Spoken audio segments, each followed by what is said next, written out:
how and when do typical genes contribute to fitness?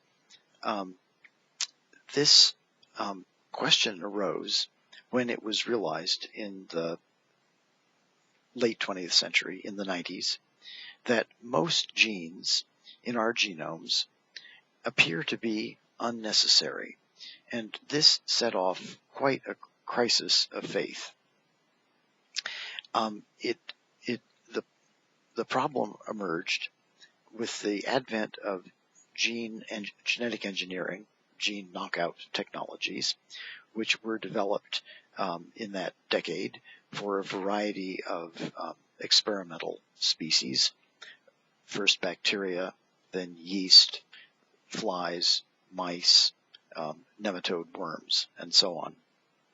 And as people took these tools and started knocking out their favorite gene to find out why it was essential to the life of their species, they discovered to their absolute horror that in most cases you could knock out this gene that is clearly doing something and has been maintained in evolution for a very long time without any obvious effect on the health and well-being of the organism, at least in the lab.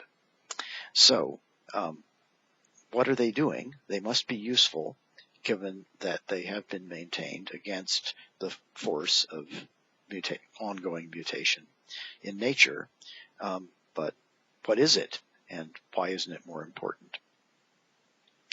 There were two hypotheses. The first and most popular was that, well, most of the genes in our genome encode special purpose proteins or something equivalent to special purpose proteins that are needed only under certain circumstances, stresses that occur in nature but not in the lab, like extreme cold or heat or starvation or pregnancy or something that isn't a concern when you're being coddled in the lab under very cushy circumstances. Certainly a totally plausible idea. But another hypothesis that was favored by one of our esteemed colleagues and a few other people was that no, maybe most, are fine-tuning genes that increase the efficiency or accuracy of some bit of development or physiology in most environments. But they're not necessary. They just make the organism a bit better. They're optimizing. They're not absolutely essential. Joe Dickinson, a Drosophila developmental geneticist in what was then the Department of Biology, favored this second hypothesis, or at least he realized it wasn't obvious that the answer had to be the first one.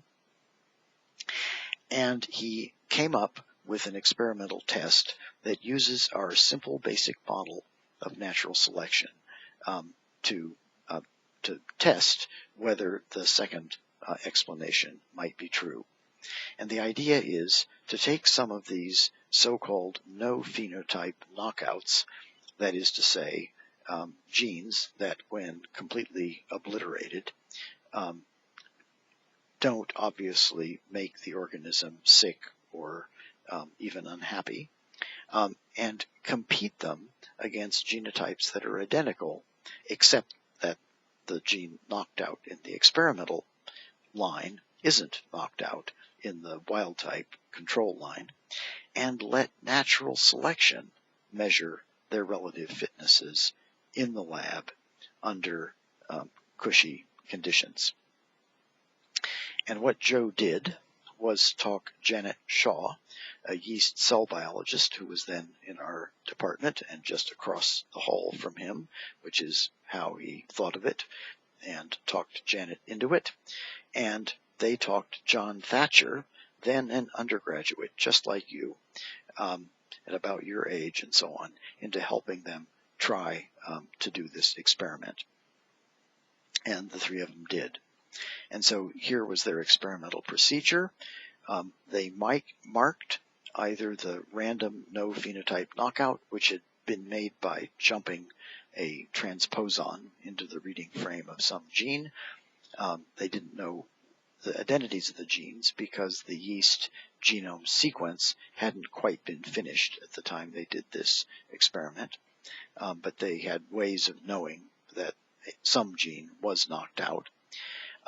Or they marked the wild type parent, the one that was intact at that locus, with a marker LAC-Z that lets you stain easily on a certain formulation of yeast food. And the ones carrying the LAC-Z marker turn blue. Those are the darker cells here in the photograph on the right.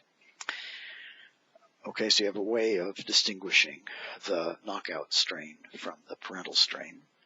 And then they started populations with roughly equal numbers of the wild type and knockout cells, grow them for many generations in complete, that is, rich liquid media that provide the yeast with every nutrient they could possibly want on the bench top at 25 degrees, right? No stress life. Then they got Thatcher, the undergrad, to do the hard work of sampling the populations every 10 to 20 generations and score, by plating them out like this and counting cells, score the relative numbers of the marked and unmarked cells. Then with those data, if you just plot them up, the frequency of the mutant as a function of the approximate number of generations that have passed, you can ask, is the mutant, that is the knockout strain, losing in competition with the intact wild type strain or not? And I've reproduced here two cases from the paper that illustrate how this goes. You can also plot, and that's done below the raw data above for each of these two genes that just have arbitrary, meaningless names.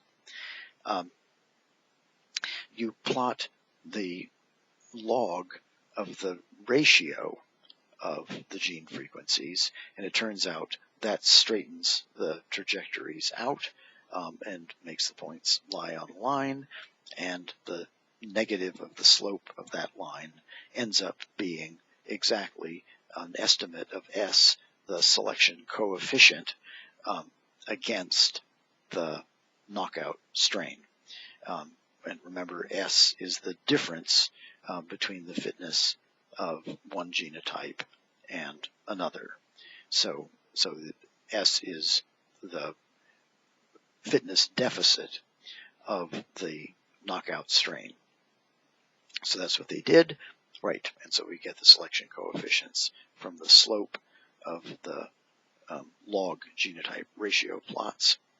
And what did they find?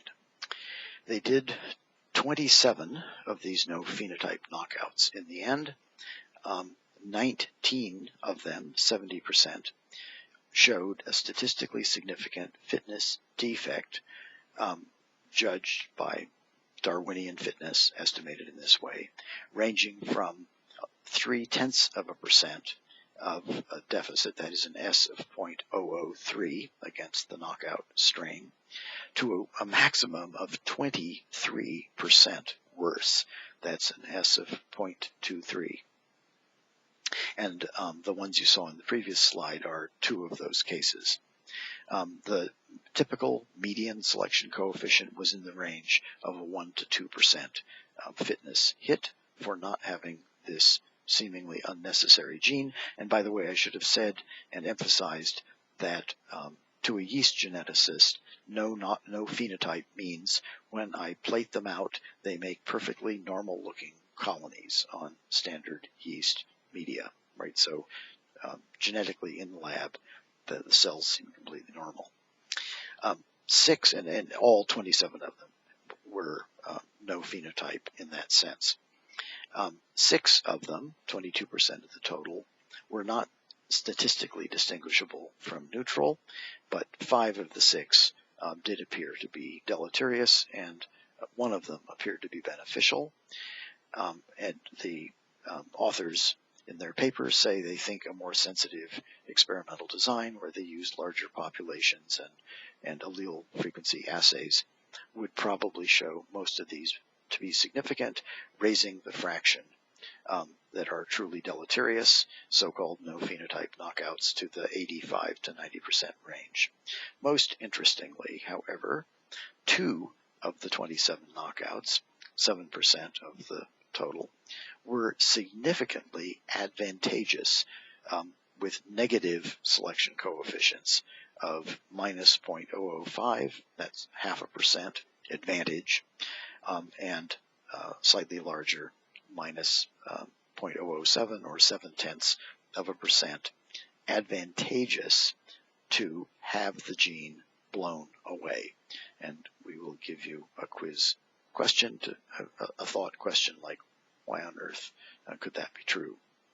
So the conclusion was most genes appear to make modest contributions to fitness pretty much all the time.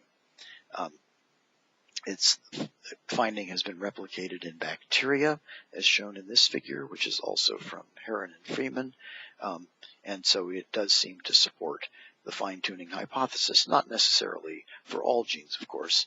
It's obvious there are some that are special purpose genes, but a great many of those that we can get along without would appear to be making us a little bit better all or most of the time in ways that we're not necessarily immediately aware of.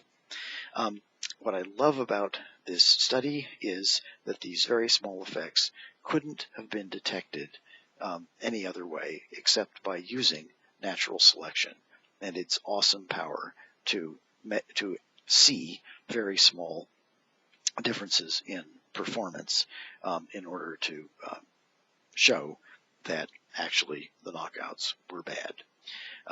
And I urge you to read the paper. John Thatcher, the then undergrad, is the first author of it.